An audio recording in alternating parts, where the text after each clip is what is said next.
Praise the Lord. सभी को जय मसीह। मैं सुनीता चौथानी आप सभी का स्वागत करती हूँ आज के यूट्यूब वीडियो में। आज एक छोटा सा हम वचन देखेंगे और मैं चाहती हूँ कि आप ज़रूर मुझे कमेंट करके बताएं कि ये आपको विशेषकर टॉपिक कैसा लग रहा है, कैसा है।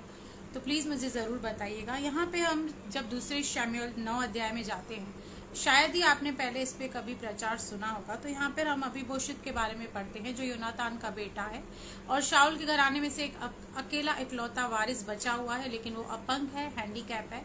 तो अक्सर होता ये था कि जब कोई नया राजा गद्दी पे बैठता था तो पुराना राजा, जो मतलब जिसकी गद्दी खाली हो गई या जो पराजित हो गया, उसके घराने में से ऐसा कोई व्यक्ति नहीं था जिसको बचाना होता था। उसको पूरे घराने समेत सबको खत्म करना होता था, क्योंकि ऐसा ना हो कि भाई उसके घराने में से कोई जीवित हो और आगे आके क्लेम करे कि मैं इस राजगद्दी पे बैठने के, इस विरासत के मैं योग्य हूँ।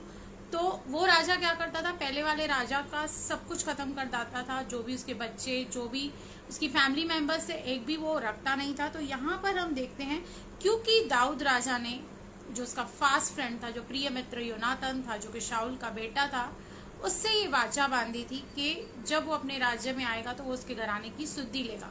तो यहाँ पर राजा दाऊद अपने कर्मचारियों को कहता है कि क्या शाऊल के घराने में से ऐसा कोई व्यक्ति है जिस पर मैं परमेश्वर की सी कृपा, परमेश्वर का सा प्यार दिखा सकूं। तो उसको वहां पे पता चलता है कि हाँ, एक है अबीबोशेत योनातान का बेटा, जो अब तक जिंदा है, लेकिन वो छुपा हुआ है। वो छुप के इसलिए बैठा है क्योंकि उसे लग रहा है अगर राजा को पता चल गया कि शाऊल राजा के घराने में से कोई जीवित है तो वो उसको मार डालेगा।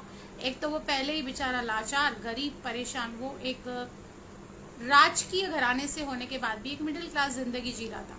लेकिन दाऊद राजा ने उसको अपनाया और उसको कहा कि तू मेरे साथ मेरी मेज पे खाना खाएगा, और जो भी तेरे दादा शाऊल का है मैं सब तुझे लौटा के देता हूँ। तुझे काम करने की भी जरूरत नहीं है, तेरे नीचे कर्मचारी मैं बिठा के देता हूँ, वो तुझे फिक्स इनकम तुझे ला के देंगे। तू मेरे साथ आराम से मौज कर, ऐश कर।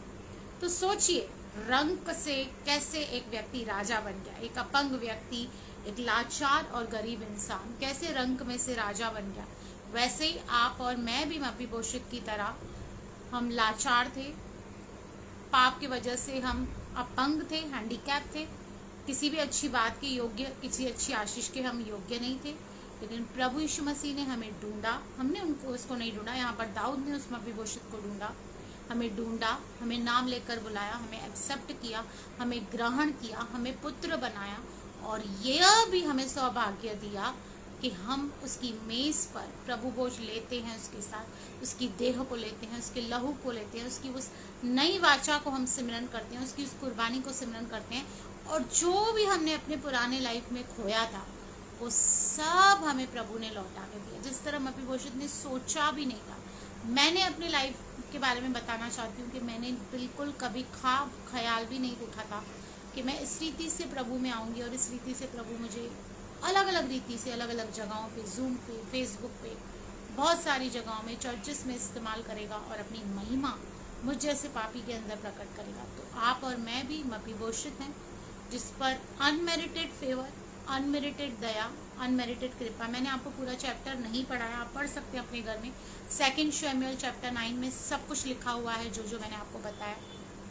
क्योंकि मैं वीडियो छोटा बनाती हूँ और आपका टाइम बचाना चाहती हूँ, इसलिए मैंने जो स्टडी की है वो आपके सामने रखती हूँ। तो आपको और मुझे भी अबीबोशेत की तरह, जिस तरह से वो दाऊद का आभारी है, हमें परमेश्वर का आज आभारी होना है कि हमें क्या कुछ परमेश्वर ने नहीं दिया।